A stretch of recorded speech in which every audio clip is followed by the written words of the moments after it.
ඔන්න යාළුවනේ ඔයාලා හැමෝම නිවසිල්ලෙන් බලාගෙන හිටපු දෙවැනි කොටස අරගෙන මම ආවා. පළවෙනි කොටසේ අන්තිමේටම තමන්ගේ උපන්ගම විනාශ වෙලා පන වගේ ආදරය කරපු චූටි නංගිවත් අහිම වෙලා අසරණුණු අපේ චෑන්යෝ මේ දරුණු සතුරන්ගෙන් පලිගන්න ගහන ගැටේ මොකක්ද? අනිත් පැත්තෙන් තමන් වෙනුවෙන් හැම දේම කරපු අබිරහස් සැමියාගේ ඇතම අනන්‍යතාවය එළි වෙද්දී මේ දෙන්නගේ ආදරයට මොනෝ වෙයිද? අද කොටස නම් එක තප්පරයකටවත් ඇස් සහකට ගන්න බැරි තරම් ලේ රත් වෙන සිදුවීම් ගොඩක් එක්කයි ඔන්න යන්නේ. එහෙනම් ලෑස්ති වෙන්න මේ Pursuit of Jade දෙවැනි කොටස. තාත්තගෙන් කිසිම පිළිගැනීමක් නොලැබුණත් යුවාන් හායි උපරිමයෙන් උත්සාහ කරන්නේ තාත්තගේ කැරැල්ල දිලවලා එයාගේ හිත දිනා ගන්නයි. මේ අතරතුර චූටි නංගි චෑන්ගින් සතුරන්ගේ අතේ ඉන්න බව දැනගන්න ශීෂෙන්ට මුළු ප්‍රදේශයකම පාලන බලය ඉල්ලලා යුවාන්කින් කපන් තර්ජනයක් කළත් ඒ කපටියාගේ උගුලට අහුවෙන්නේ නැති ශීෂෙන් සටනකට මුහුණ දෙන්න සේනාව සූදානම් කරනවා. පතලේ ගල් අදින බර වැඩේ නම් හැමදාම ඌර උස්සලා පුරුදු චෑන්යුට කජ්ජක් තරම්වත් දෙයක් ගුණේ නෑ. එයා තමන්ගේ මහන්සියෙන් හම්බ කරපු මුදලින් යාළුවන්ට මස් අරන් දීලා සලකද්දී පොතපතේ දැනුම නැති වුණාට හදවතින්ම අවංක මේ හිත හොඳ කෙල්ල ගැන කලින් උසස් රාජකීය නිලධාරියෙක් වුණු තාවෝ ගුරුතුමා ගොඩාක් පැහැදෙනවා. ඔය අතරේ තමයි චෑන්යු තේරුම් ගන්නේ මේ කරන්නේ සාමාන්‍ය පතල් වැඩක් නෙවෙයි. මහා වේල්ලක් බඳින භයානක ව්‍යාපෘතියක් කියලා. තාවෝ ගුරුතුමා වහාම තේරුම් ගන්නවා මේක සතුරන්ව එක පාරම විනාශ කරන්න හදන යුද උපක්‍රමයක් බව. හැබැයි හමුදාවේ සැලසුමේ තියෙන බරපතල අඩුපාඩු දකින එයා අහිංසක මිනිස්සු මැරෙන එක අවම කරලා වේල්ල පුපුරවලා ගම් වතුරින් සතුරන්ව විනාශ කරන්න නිවැරදි සැලසුම හමුදාවට කියලා දෙනවා. මොකද දිගින් දිගටම විඳවනවට වඩා ඉක්මනින් යුද්ධය ඉවර වෙන එක හොඳයි කියලා එයා විශ්වාස කරනවා. ඊට පස්සේ හමුදාවෙන් කුසපත් අදිනවා යුද පිටියට යන්නේ කවුද? වේල්ල ළඟ ඉතුරු වෙන්නේ කවුද කියලා තීරණය කරන්න. හැමෝම හිතන්නේ වේල්ල ළඟ ඉන්න එක ආරක්ෂිතයි කියලයි. ඒත් ඇත්තටම වේල්ල පුපුරවද්දි එතන ඉන්න හැමෝමත් ගම් වතුරට අහු වෙලා මැරෙන්නයි නියමිත වෙලා තිබුණේ. මේ මාරක රහස දන්න තාවෝ ගුරුතුමා චෑන්යුව බේරගන්න හිතාගෙන හොරෙන්ම තමන්ගේ ටිකට් එක චෑන්යුගේකට මාරු කරනවා. ඇත්ත හේතුව නොදන්න අනිත් අය තාවෝ ගුරුතුමා බයේ කෙල්ලෙක්ව යුද්ධයට යවුවා කියලා එයාට නිවටේ කියලා බනිනවා. හැබැයි ජින් යුවාන් බාවෝ ඇතුළු කල්ලිය චෑන්යුට දීපු පොරොන්දුව නිසා එයාගේ පස්සෙන්ම යද්දී තාවෝ ගුරුතුමා සහ හමුදා අනදෙන නිලධාරියා තමන්ගේ ජීවිත පූජා කරන්න ලෑස්ති වෙනවා. මේ අතරතුර සතුරන් උගුලකට අසු කරගන්න සහ චූටි නංගව බේරගන්න ශීෂෙන් තමන්ව ඇමක් විදිහට පාවිච්චි කරමින් සටන් බිමට බහිනවා. ඔය අතරේ යුවාන් පවුලේ කරුණාවන්ත සේවකයා බාෝ ආර්වත් අරන් පැනලා යන්න හැදුවත් යුවාන් හායිට අහුවෙනවා. හැබැයි සේවකයාගේ පුතා බාෝ ආර්වත් අරන් කොහොම හරි පැනලා දුවද්දී හිරවෙලා ඉන්න අසරණ යූ මැඩම්ට කරන්න පුළුවන් වෙන්නේ තමන්ගේ පුතා කොහොම හරි බේරෙන්න කියලා දෙවියන්ට කන්නලව් කරන එක විතරයි. තාවෝ ගුරුතුමා තමන්ව බේරන්න තමන්ගේ ජීවිතේ පූජා කළා කියලා දැනගන්න චෑන්යු කිසිම දෙයක් ගැන නොහිතා අපහු වේල්ල පැත්තට දුවගෙන එනවා. ඒ වෙලාවෙම සතුරු ප්‍රහාරයක් එල්ල වෙලා වේලේ රහස් සැලසුම් ලියවිලි අරන් ඔත්තු කාර්ය තුන් දෙනෙක් පැනලා යනවා. සටනේදී මැරුණ අනදෙන නිලධාරියා වෙනුවට නායකත්වය අතට ගන්න තාවෝ ගුරුතුමා මේ රහස් සතුරන් අතට යන්න කලින් ඒ ඔත්තු කාර්යයන්ව විනාශ කරන්න කියලා චෑන්යුව පිටත් කරනවා. ඔය අතරේ ශීෂන්ගේ හිත කලබල කරන්න යුවාන්කින් චූටි චෑන්ගියන්ව යුද පිටියට ගෙනාවත් ඇයි එයාගේ දුව නෙවෙයි කියලා දැනගත්ත ගමන් කිසිම අනුකම්පාවක් නැතුව විසි කරලා දානවා. ශීෂෙන් නංගිව ශනිකව බේරගෙන යුවාන්කින් එක්ක මාරාන්තික සටනක යෙදිලා එයාව පරාජය කරලා පන පිටින් අතරංගුවට ගන්නවා. ඒත් එක්කම අර ඔත්තුකාරයන්ව පරාජය කරන්න චෑන්යුටත් පුළුවන් වෙනවා. සැලසුමේ විදිහටම වේල්ල පුපුරවලා මහා ගම් වතුරෙන් සතුරු හමුදාව විනාශ වෙද්දී වාසනාවකට තාවෝ ගුරුතුමාගේ ජීවිතයත් ඔන්න බේරෙනවා. ගම් වතුර යුවාන් මන්දිරයට ගලන් එද්දී දම්වැල් වලින් බැඳලා ඉන්න යූ මැඩම්ව බේරන්න යුවාන් හයි දුවගෙන ඇවිත් ඇගේ දම්වැල් කඩන්න දඟලනවා. මෙතනදී තමයි එයාලගේ අතීතයේ අපූරු ෆ්ලෑෂ් බෑක් එකකින් ඔන්න පෙන්වන්නේ. විරූපී මූල නිසා මුළු ලෝකෙම එපා වෙලා හිටපු යුවාන් හයි දවසක් තියේ කිලෙන්න යද්දී එයාව බේරගත්තේ යූ මැඩම්. අනිත් ගැහණු අය වගේ බය නොවී ආදරෙන් සැලකපු නිසා ඇයට ආදරය කළත් පස්සේ කාලෙක එක දරුණු මානසික මුතුවක් බවට පත් වුණා. දරුවා ලැබුණට පස්සේ එයාගේ භයානක දේශපාලන කුමන්ත්‍රණ තේරුම් අරන් තමයි යූ මැඩම් ලින් ආන් නගරයට පැනලා ඇවිත් තිබුණේ. කොහොම හරි වේල්ල මෙහෙයුමින් පස්සේ චෑන්යු ඇතුළු පිරිස සැපයුම් අංශයට අරන් ගියත් එයාලා කිසිම ත්‍යාගයක් බාරගන්නේ නැතිව නැතිව තමන් වයඹදිග උරුමස් කපන්නන්ගේ කණ්ඩායම විදිහටයි නිහතමානීව හඳුන්වලා දෙන්නේ. මේ ආරංචිය කන්දෝඩ ඉන්න ශීෂෙන්ට ගියත් එයා ඒ ගැන ලොකු උනන්දුවක් දක්වන්නේ නැහැ. එහෙදී චෑන්යුට ශාවෝ මාමව මුණ ගැහෙනවා. ඇත්තටම ශීෂෙන් කළගුණ සලකන්න රහසින්ම මැදිහත් වෙලයි ශාවෝ මාමව යුද්ධෙන් බේරලා මේ සැපියෝ මංශයට දාලා තිබුණේ. තමන්ගේ ආදරණීය බිරිඳ මෙහි ඉන්නවා කියලා නොදන්න ශීෂෙන් යෑන්ෂෙන්ගේ නමින් රහස් පණිවිඩයක් එවලා චූටිනන්ගේ ආරක්ෂිතයි කියලා දන්වද්දී චෑන්යෝගේ හිතට ලොකු සැනසීමක් දැනෙනවා. හැබැයි ශීෂෙන් සතුරන්ව නිරීක්ෂණය කරන කදුමුදුනේ කෑමයි බෙහෙතුයි දන්න විදිහට හිඟ වෙනවා. ඒ අතරතුර නොතකා බෙහෙත් අරන් කඳ නගින චෑන්යෝ ඉදිරිපත් වෙද්දී තාවෝ ගුරුතුමා ආඩම්බරෙන් ඇව තමන්ගේ නිල ගෝලයෙක් විදිහට ප්‍රකාශ කරනවා. කඳ නගින අතරතුර ඊතල ප්‍රහාරයකට ලක්වෙන්න ගිය වෛද්‍යවරියට චෑන්යෝ තමන්ගේ සටන් හැකියාවෙන් බේර ගන්නවා. හැබැයි ඇත්තට මේ වෙස්වලාගෙන ඉන්නේ චීෂූ කුමරියයි. සතුටු වෙනවා වෙනුවට ශීෂෙන් ඇයට බනින්නේ යුද පිටිය සෙල්ලම් කරන තැනක් නෙවෙයි කියලා. චීෂූ ආවේ බෙහෙත් කරන්න විතරක් නෙවෙයි තමන් පිස්සුවෙන් ආදරය කරන සුන් ඉන් ළඟින් ඉන්නයි. චීෂූ හරිම දඟකාර නිර්භීත ගෑන් ළමෙක්. උනාට සුන් ඉන් හරිම සංවර හැඟීම් හංගගෙන ඉන්න කෙනෙක්. ඇය අනතුරේ වැටේ කියලා බයට සුන් ඉන් ඇයව ඈත් කරන්න හැදුවත් ඒකෙන් චීෂූගේ ආදරය තවත් වැඩි වෙනවා. කඳු මුදුනට යන චෑන්යුට තමන්ගේ පණ වගේ ආදරය කරපු චූටි නංගිව හමු වෙනවා. නංගිව බලාගන්නේ වෙස්වලා ගත්ත සුන්නින්. තමන්ගේ අයියා මෙහි ඉන්න බවත් එයාට තුවාල වෙලා බවත් නංගි කියනවා. හමුදාවේ හැමෝගෙන්ම යෑන්ෂන් ගැන ඇහුවට කවුරුත්ම ඒ නම දන්නේ නැහැ. අන්තිමේදීම බෙහෙත් තරම් ප්‍රධාන කූඩාරමට ඇතුළු වෙන චෑන්යෝ තමන්ගේ ඇස් අදා ගන්න බැරිව ගැල් ගැහෙන්නේ එතන ඉන්නේ තමන්ගේ ආදරණීය සැමියව දැකලයි. මෙච්චර දවස් විඳපු වේදනාව නැති වෙලා යන මේ දෙන ආදරෙන් එකිනෙකාව තදින් අලඳ ගන්නවා. චෑන්යෝ මෙච්චර වෙලා කියවපු සැමියා කියන්නේ මුළු රටම දන්න මහා ශින්ෂෙන් බව චීෂූ කුමරිය තේරුම් ගත්තත් ඇය ඒ රහස රැක ගන්නවා. ඒ අතර චීෂූ හිතා මතාම සුන්නින්ගේ ඈත් වෙලා ඉන්න හැසිරෙද්දී ඒ පාළුව දැනිලා සුන්නින්ටත් තමන්ගේ හිතේ ඇය වෙනුවෙන් තියෙන සැබෑ ආදරේ තේරුම් යන්න පටන් ගන්නවා. මාරක අනතුරු ගොඩකට මුණ දුන්නට පස්සේ තමන්ට කවදාවත් තමන්ගේ සැමියව නැති කරගන්න බෑ කියලා චෑන්යෝ අවංකවම පාපොච්චාරණය කරනවා. ඒත් එක්කම තමන්ගේ සහ ඇගේ ලෝක දෙක අතර තියෙන අහසයි පොළොවයි වගේ වෙනස නිසා ඇය තමන්ව දාලයයි කියන බයට තමන්ගේ සැබෑ රාජකීය අනන්‍යතාවය ඇයට එළිදරව් කරන්න ශීෂෙන් තවමත් බයෙන් පසුතැවෙනවා. ගුහාවක හිර කරලා ඉන්න යුවාන් කින්නෝ දැක්කම ඇතිවුණු කේන්තියට එයාව එතනම මරලා දාන්න චෑන්යෝට හිතුණත් එක පාටම එයාගේ ඔළුවට නියම කපටි අදහසක් යනවා. කන්ද පාමුල ඉන්න සතුරු හමුදාව බඩගින්න ඉන්න අපේ සෙබළුන්ට පේන්න බැටළු මස් පුච්ච කින්ඩි දාද්දී චෑන්යෝයි එයාගේ යාළුවෙයි කරන්නේ යුවාන් කින්ව එළියට ඇදලා අරන් හොදටම ගහලා හැමෝම ඉස්සරහා ඇඳුම් ගලවනවා කියලා තර්ජනය කරන එකයි.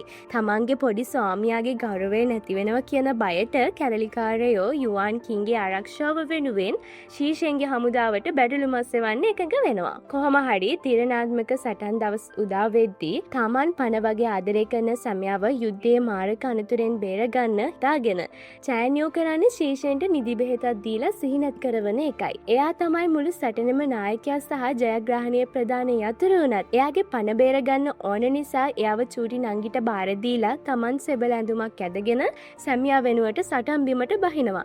නායකයා නැතිව සෙබළු අන්දමන්ද වුණත් සටන පටන් ගන්න සිද්ධ වෙන අතරේ ජින් යුවාන් බාවෝ ඇතුළු කල්ලිය චෑන්යෝ වෙනුවෙන් නිර්භීතව සටන් වදිද්දී ලේන් සහ ගින්නෙන් පිරුණු ඒ භයානක යුදපිටිය ප්‍රධානතරව වෙන්නේ අපේ චෑන්යෝයි. තමන්ව පහත් කළා සලකපු මහා දැවන්ත සතුරු සේනපතියා එක මුලින් අමාරු වුණත් තමන්ගේ සුපිරි උරුමස් කපන සටන් ක්‍රමය පාවිච්චි කරලා ඒ රාක්ෂාව බිම දාලා සටන ජයග්‍රහණය කරන්න චෑන්යෝට පුළුවන් වෙනවා. මේ අතරතුර සිහිය ආපු ශීෂෙන් කොහොම හරි අමාරුවෙන් නැගිටලා යුද පිටියට දුවගෙන එනවා.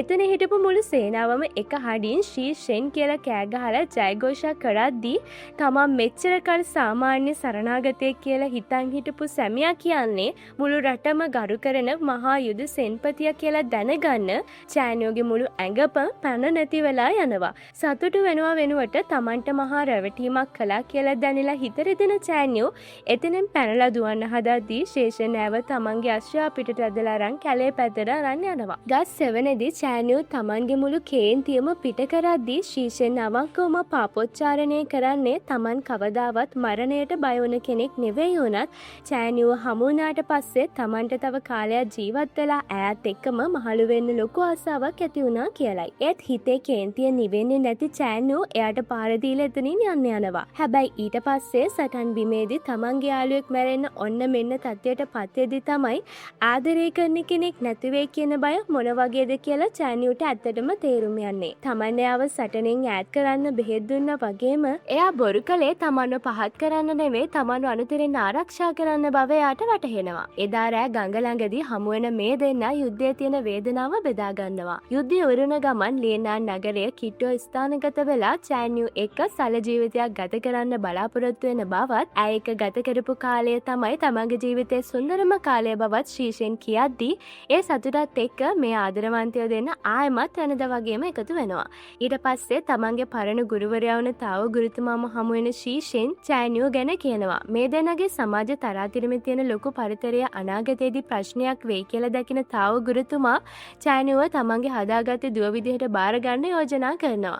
ඒක තමන්ගේ මූලාරම්භයට කරන අපහාසයක් නෙවෙයි. තමන්ගේ ආදරයට ලැබෙන ලොකු රැකවරණයක් කියලා තේරුම් ගන්න චෑන්යු ඒකට කැමැත්ත දෙනවා. මේ අතරේ අන්තිම සටනේදී යුවාන් කින්ව සතුරන් බේරගත්ත සේනාපතියාගේ මරණය නිසා චෑන්ෂින් කුමාරයා දැඩි ශෝකයට පත් වෙලා යුද්ධය පෙරදුන එකේ සම්පූර්ණ වරද යුවාන් හායි පිටට පටලවනවා. හැබැයි මෙතනදී තමයි නොහිතපු ලොකු දෙයක් සිද්ධ වෙන්නේ. යුවාන් හායි රහසින්ම කුමන්ත්‍රණය කරන්නේ චෑන්ෂින් කුමාරයාවයි යුවාන් කින්වයි මරන්න. ඔය අතරේ බාවෝ ආර් සහ යුවාන් හයිගේ පරණ සේවකයෝ ශීෂෙන්ගේ ආරක්ෂාව පතාගෙන ඇවිත් මහා භයානක රහසක් එලි කරනවා. යුවාන් හයි කියන්නේ ඇත්තටම චෑන්ෂින්ගේ කුමාරයාගේ පුතෙක් නෙවෙයි. එයාගේ ඇත්තලන්‍යතාවය තමයි චී මින්. ඒ කියන්නේ ඝාතනය වුණ යුවරජ චෑන්ගේ තව වගේම වේ යෑන් විසින් බලයෙන් පහ කරපු පැරණි රජතුමාගේ මුණුබුරා. මාලිගාවේ ගින්නක් ඇති වුණු වෙලාවේ සතුරන්ට අඳුන ගන්න බැරි වෙන්න චී මින්ගේ අම්මා හිතාමතාම එයාගේ මූණ පුච්චලා මැරුණු ඇත්ත යුවාන් හයි එක අනන්‍යතාව මාරු කරලා තිබුණා.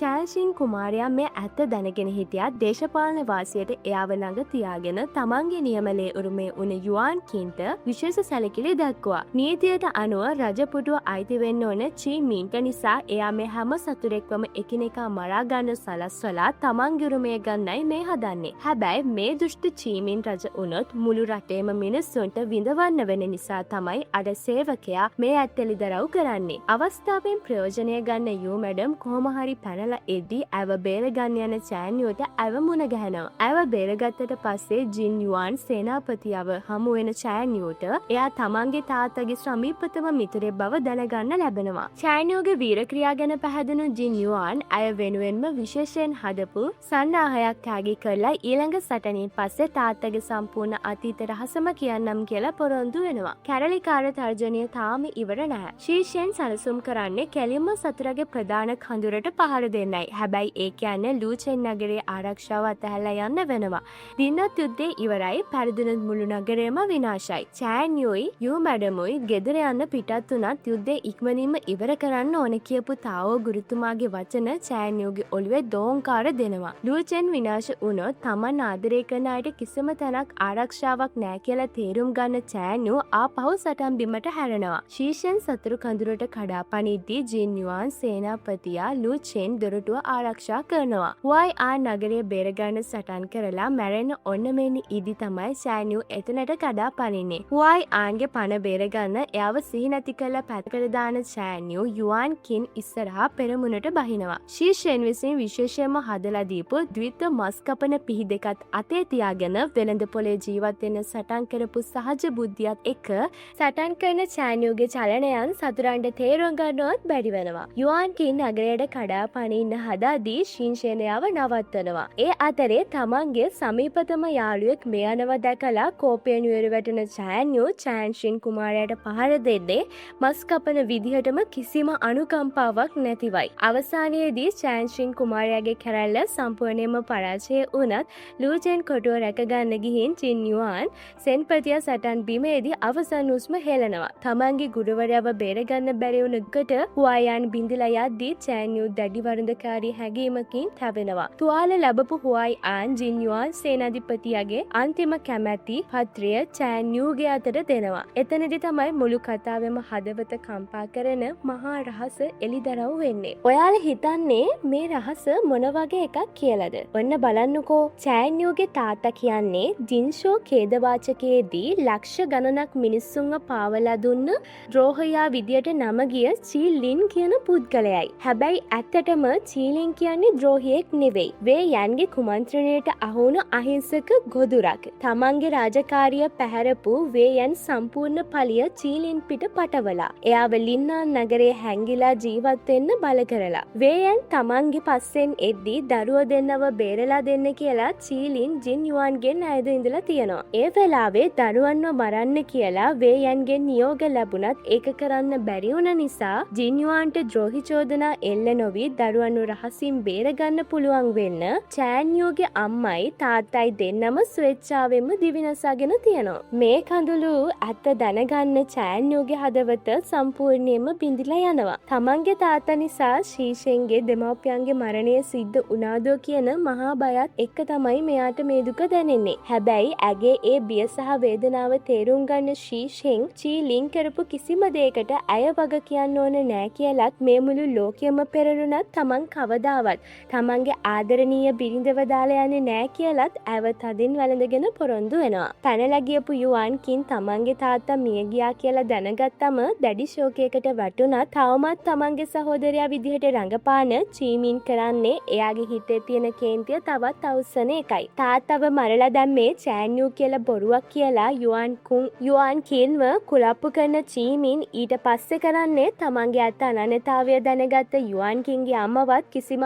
අනුකම්පාවක් නැතිව මරලා දාන එකයි. මේ අතරතුර අගනුවරදී ලීෂින් ප්‍රධාන ඇමතිවරයා රජකමේ නියම උරුමකාරයා කියලා හිතාගෙන චීමින්ගේ පැත්ත ගන්නවා. චීමින් කියන්නේ සිංහාසනයට කිසිසේත් සුදුසු නැති බලයට කෑදර අතිශය කුර මිනිසෙක් කියලා තමන්ගේ සීයා වන ලීෂින්ට තේරුම් කළා දෙන්න හුවයන් කොච්චර උත්සාහ කළත් සියයි කිසිම දෙයකට කන් දෙන්නේ නැහැ. අන්ධ වුණු කෝපයෙන් යුරු වැටෙන යුවන් කින් ෂින් චෙන්ගේ කඳවුරට පහර දුන්නත් එතනදී පරාජය වෙලා හිරබාරයට පත් වෙනවා. හිරගෙදර ඉද්දී යුවන් කින්ව හමු වෙන්න එන චීමින්ගේ පරණ සේවකයා චීමින් කියන්නේ ඇත්තටම කවුද කියලත් එයා තමයි යුවන් කින්ගේ අම්මව මරලා දැම්මේ කියලත් ඔක්කොම රහස් එළිදරව් කරනවා. තමන්ගේ අම්මව මරපු චීමින්ගෙන් පරිගන්නවා කියන එකම කොන්දේසිය පිට එයා යුවන් කින්ට හොරෙන් පැනලා යන්න උදව් කරනවා. හැබැයි මේ හැමදේම මේ දුෂ්ටයෝ දෙන්නව එකිනෙක විනාශ කරන්න ශීෂෙන් ගහපු සුපිරි සැලසුමක කොටසක්. මේ දෙන්න අතරේ මාරාන්තික සටනක් ඇති වුණත් කපටි උපක්‍රම පිරුණු චීමින්ව පරාජය කරන්න යුවන් කින්ට බැරි වෙනවා. තමන්ගේ අන්තිම මොහොතේදී යුවන් කින්ට මුණ ගැහෙන්නේ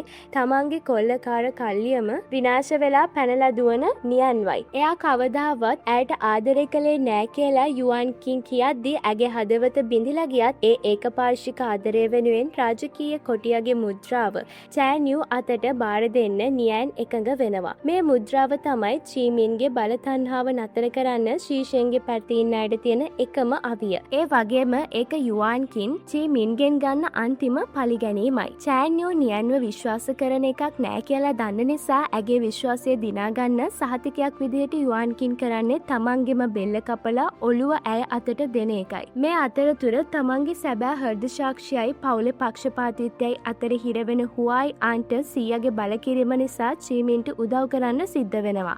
මේ අකමැත්තෙන් කරන දේ නිසා චෑන්යෝ සහ ශීෂෙන් ඇතුළු ප්‍රතිපරිත්ත ගරුක මිනිස්සුන්ගේ මූණ බලන්න බැරි තරම් ලැජ්ජාවක් සහ වේදනාවක් එයාගේ හිතේ ඇති වෙනවා. ඔය ASCII යුද්ධයේදී කරපු මහා වීර ක්‍රියාව වෙනුවෙන් චෑන්යෝට රජතුමාගෙන් නිල ඇගයීමක් ලැබිලා මල් සැරසිලි සෙම්පතිනිය කියන උසස් ගෞරව නාමය හිමිවන අතරේ ජින් යුවන් බාවෝ ඇතුළු යාළුවෝ හැමෝටමත් හමුදාවේ උසස් තනතුරු ලැබෙනවා. ඒ වගේම තමන් එදා කන්දදී බේරගත්ත කුමරියව බවත් රජපුටුවේ ඉන්න චීෂු කුමරියගේ මල්ලි බවත් චෑන්යෝ මෙතනදී දැනගන්නවා. චෑන්යෝ සහ ශීෂෙන් අතර ආදරය දවසින් දවස රස්සනට දරලද්දී මෙච්චර දවස් හැඟීම් හංගගෙන හිටපු සුනිල් අවසානයේදී තමන්ගේ සැබෑ ආදරය ප්‍රකාශ කළා චීෂු කුමරියට විවාහ යෝජනාවක් කියනවා. ඒ සතුට දරා ගන්න බැරි වෙන කුමරිය විවාහ මංගල්‍යයේ දෑවැදි විදිහට ඉල්ලන්නේ සුන් පවුලේ පුස්කාලයේ තියෙන මුළු පොත් එකතුවයි. මේ අතරේ අගනුවර ඉන්න සොන්යන් කිසිම පිළිසරණක් නැතිව සුළු පඩියකට වැඩ කරන පහත් ලිපිකරුවෙක් බවට පත් වෙලා හිටියේ. තමන් අතැල්ලා දාපු පරණ පෙන්වතිය අද මුළු රටම ගරු කරන මහා සම්මතියක් වෙලා කියලා දැනගත්තම එයා ලැජ්ජාවෙන් ඇකිලිලා යනවා. පාරදී ශීෂෙන්න මුණ ගැහෙන වෙලාවේ ගැහැණියගේ සාර්ථකත්වයෙන් යැපෙන ලැජ්ජාවක් නැති මිනිහෙක් කියලා ශීෂෙන්ට කිඳි දාන්න හැදුවත් මේ ඉන්නේ මුළු රටම දන්න මහා ප්‍රභූ ශීෂෙන් කියලා දැනගන්න මොහොතේම සොන්යාගේ මානසික මට්ටම සම්පූර්ණයෙන්ම කඩා වැටිලා ගිහිලා එයාට ජීවත් වෙන තියෙන බලාපොරොත්තුව පවා සදහටම නැති වෙලා යනවා. ලාබාල රජතුමා වේයන් සහ ලීෂෙන් කියන ප්‍රධානීන් දෙන්නගෙම බලපෑම් වලට මැදිහත් වෙලා බයෙන් සනිත වෙද්දී වේයන් ආධිපත්‍ය බිඳින්න තියෙන එකම ක්‍රමය ජින්ෂෝ ඛේදවාචකයේ ඇත්ත එළිදරව් කරලා චීලින්ගේ නම නිදොස් කරන එක බව ලීෂින් තේරුම් ගන්නවා. මේ අතරතුරේදී ආරක්ෂිතව ජීවත් වුණ යූ මැඩම්ව සහ දරුවව හොයාගන්න චීමින් තමන්ගේ අසනීප උමතුව නිසා යූ මැඩම්ව දම් වලින් බැදලා තමන් ළඟ තියාගන්නවා. ඊට පස්සේ තමයි කතාවේ අතිශය හැඟීම් බර අවස්ථාව උදා වෙන්නේ. ශීෂෙන් තමන්ගේ පවුලේ නිවසේදී වේයන්ට මුහුණ දෙනවා. අවුරුදු 17ක් තිස්සේ තමන්ව හදා වඩා ගත්ත නිසා ඒලේ ඥාතීත්වයේ සහ කළගුණ සැලකීමේ ණය ගෙවලා දාලා නිදහස් වෙන්න හිතාගෙන ශීෂෙන් තමන්ගෙම කැමැත්තෙන් බාප්පගෙන් දරුණු කස පහරවල් විඳ ගන්නවා. මොකද එහෙම කළාම විතරයි තමන්ට බාප්පගෙන් නිදහසේ පලිගන්න පුළුවන් වෙන්නේ. එදා රෑ තුවාලුන සැමියව බේරගන්න චෑන්යු එතනට දුවගෙන එනවා. මේ කසාදය නීත්‍යානුකූල නෑ කියලා වේයන් කිව්වත් කසාද සහතිකයක් කියන්නේ නිකම්ම කඩදාසි කෑල්ලක් විතරක් බවත් දෙන්නෙක් හදවතින්ම ආදරෙන් බැඳෙන එක තරම් උතුම් දෙයක් තවත් නෑ කියලත් ශීෂෙන් ආඩම්බරෙන් කියනවා. තමන්ගේ දෙමව්පියන්ගේ සොහොන ඉස්සරහා චෑන්යුව තමන්ගේ ආදරණීය බිරිඳ විදියට හඳුන්වලා දෙන ශීෂෙන් මරණය දක්වාම ඇයට විශ්වාසවන්තව ඉන්න බවට දිවුරනවා. මේ දස්තුන දකින වේයන්ට තමන්ගේ අතීතය මතක් වෙනවා. මොකද එයා මෙච්චර කූර වුණේ තමන්ගේ සැබෑ ආදරය අතීතයේදී අහිමි වුණ නිසායි. චීමින් සහ ලී ෂින්ගේ සැලසුමනේ කොහොම හරි ශීෂෙන්වයි වේයන්වයි එකිනෙකා මරා ගන්න තැනට පත් කරන එකයි. ඒකට බාධා කරන්න හදපු නිසා හුවයි අන්ව එයාගේ සීයා විසින්ම කාමරයක හිර කරනවා. නියන්ගෙන් කොටියව මුද්‍රාව ලැබුණට පස්සේ තමයි චෑන්යු සම්පූර්ණ ඇත්ත දැනගන්නේ. ඇත්තටම එයාගේ තාත්තා වුණු චීලින් කිසිම වැරැද්දක් කළා තිබුණේ නෑ. රජෙන් උදව් ගේන්න තිබුණු රාජකාරිය පැහැරහරපු වේයන් ඒක චීලින්ගේ පිට පටවලා තිබුණා. චෑන් චින් කුමාරයාගෙන් උදව් ඉල්ලන්න නම් මේ නිල මුද්‍රාව ඕන වුණත් වේයන් කපටිකමට චීලින්ට දීලා තිබුණේ හොර මුද්‍රාවක්. ඒ නිසා හමුදාව උදව්වට නොආපු නිසායි ජින්ෂෝ ඛේදවාචකය සිද්ධ වුණේ. ඒ අවුලෙන් ප්‍රයෝජන අරන් තමයි වේයන් පැරණි රජතුමාව පන්නලා බලය ඇල්ලුවේ. මේ හැමදේම දැනගත්තට පස්සේ චෑන්යු යුවන් කින්ගේ හිස පාපසු නියන්ට බාර දෙන්නේ සමාව දීමේ සංකේතයක් විදිහට එයව සම්පූර්ණයෙන්ම මිහිදන් කරන්න ඉඩ දෙමිනුයි. ඒ වගේම නියන්ට අලුත් අනන්‍යතාවයක් දීලා සතුන් ඇති කරන ගොවියෙක් විදියට අලුත් ජීවිතයක් පටන් ගන්න චෑන්යු උදව් කරනවා. හැබැයි ඉතින් චෑන්යු කියන්නේ ජින්ෂෝ ඛේදවාචකයේ මහා ද්‍රෝහියා විදිහට නම ගිය චීලින්ගේ දුව කියන ඇත්ත දැනගත්ත ගමන් මෙච්චර වෙලා එයට ආදරය කරපු මුළු රටේම මිනිස්සු ඇයට ද්‍රෝහියෙක් කියලා බනින්න පටන් ගන්නවා. ඒත් තමන්ගේ දෙමව්පියන්ගේ නමට පැටලා තියෙන කළු පැල්ලම හොදලා දාන්න පුළුවන් නම් මුළු ලෝකෙම කරන නින්දා අපහාස විඳ ගන්න චෑන්යු සූදානම් වෙනවා. ඇය නොබියවම ගිහින් රාජමාලිගාවේ යුක්තියේ බෙරේ ගහලා මේ නඩුව ආපහු විභාග කරන්න කියලා රජතුමාගෙන් ඉල්ලා සිටිනවා. අධිකරණයේදී සිද්ධ වන ඒ මහා නඩු විභාගයේදී තමන්ගේ තාත්තා ළඟ තිබුණු මුද්‍රාව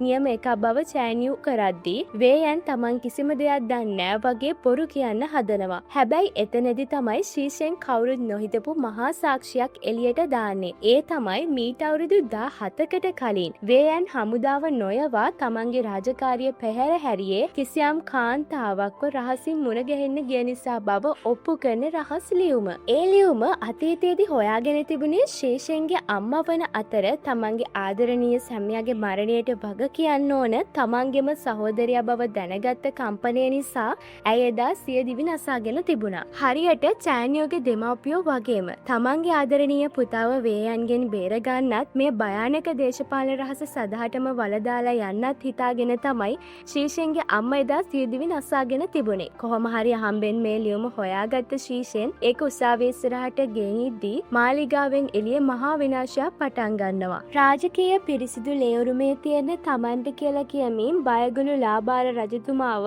සිංහාසනයෙන් පන්නන්න චීමින් තමන්ගේ සේනාවත් එක්ක මාලිකාව වටලනවා. මෙතනදී බේරෙන්න කිසිම ක්‍රමයක් නැති වුණු වේයන් කැරැල්ල මර්ධනය කරන්න තමන්ට අන්තිම එක අවස්ථාවක් දෙන්න කියලා ඉල්ලද්දී මේ මහා විනාශය නවත්තන්න ශීෂෙනුයි වේයනුයි තමන්ගේ පෞද්ගලික වෛරය පැත්තකින් තියලා එකතු වෙනවා. මේ අතරතුර තමන් මෙච්චර කල් උදව් කරපු චීමින් මේ බලය ගොඩනගාගෙන තියෙන්නේ සතුරු රටක් එක්ක එකතු වෙලා වෙලා කියන මහා රාජද්‍රෝහී ඇත්ත දැනගන්න ලීෂීන් ප්‍රධාන ඇමතිවරයාට ඒ කම්පනය දරා ගන්න බැරිව සිසුන් වෙලා බිම ඇදගෙන වැටෙනවා. තමන්ගේ බෙදීමේ සැලසුම් අසාර්ථක වුණාම චීමින් කරන්නේ වේයන්ගේ බිරිඳවයි පුතාවයි ප්‍රාණපයට අරන් එයාලව මරන්න හදන එකයි. හැබැයි අතිශය කූර විදිහට හැසිරෙන වේයන් එයාලව මල්ල දාන්න ඉඩ දුන්නත් තමන්ගේ මනුස්සකම පෙරදරි කරගත්ත ශීෂෙන් දුනු ආයට විදලා එයාලගේ ජීවිත බේර ගන්නවා. හමුදාව කැරැල්ල මැඩ පවත්වද්දී ශීෂෙනුයි වේයනුයි අතරේ අන්තිම ගනුදෙනුව බේරගන්න දරුණු සටනක් පටන් ගන්නවා. මේ අතරේ මාලිගාව ඇතුළට කඩා පායන චීමෙන් ලාබාල රජතුමාට දැඩි ලෙස හිංසා කරලා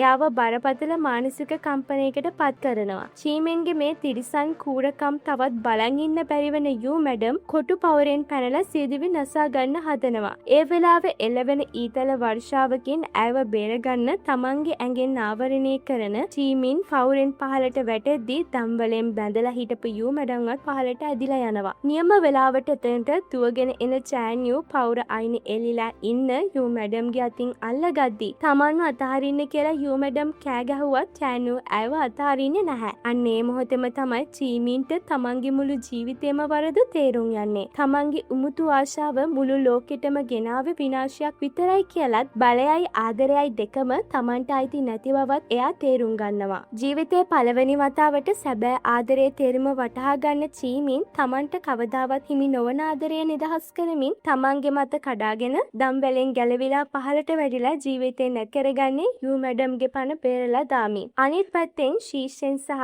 වේයන් අතරේ මාරාන්තික සටනක් යද්දී වේයන් බිම වැටෙද්දිම එයාගේ සෙබලෙක් ශීෂෙන්ට ඊතලයකින් විදින්න හදනවා. හැබැයි තමන්ගේ අම්මව බේරගත් එකට කළගුණ සලකන්න වේයන්ගේ පුතා ශීෂෙන් ඉස්සරහට පැනලා ඊතලය තමන්ගේ ඇඟට බාර ගන්නවා. තමන් පරාජය වුණ බව පිළිගන්න වේයන් තමන්ට මරණය දඩුවම දෙන්න කියලා ඉල්ලුවත් චෑන් යූගේ ආදරයෙන් හිත සංසුන් කරගන්න ශීෂෙන් තමන්ගේ අතින් පලිගන්න නැතිව පාපවාදී රාජයේ නීතියට බාර දෙනවා. හැම අවුලක්ම විසඳුනාට පස්සේ තාවෝ ගුරුතුමා සහ වැඳපු මවරජින ඉදිරිය මුළු කතාවෙම අන්තිම රහස්ගතය ලිහෙනවා. මේ හැම දෙයක්ම ආරම්භ වුණේ වේයන් තමන්ගේ පණ වගේ ආදරය කරපු රොන් ඉන් කියන කාන්තාව නිසයි. හැබැයි දුෂ්ට පැරණි රජතුමා ඇව බලෙන්ම තමන්ගේ උපබිසවක් කරගත්තා. රොන් ඉන් වේයන්ව අමතක කරන්න බැරිව දුක් විඳිද්දී ඒකට ඊර්ෂ්‍යා කරපු රජතුමාට මේ දෙන්නම විනාශ කරන්න ඕන වුණා.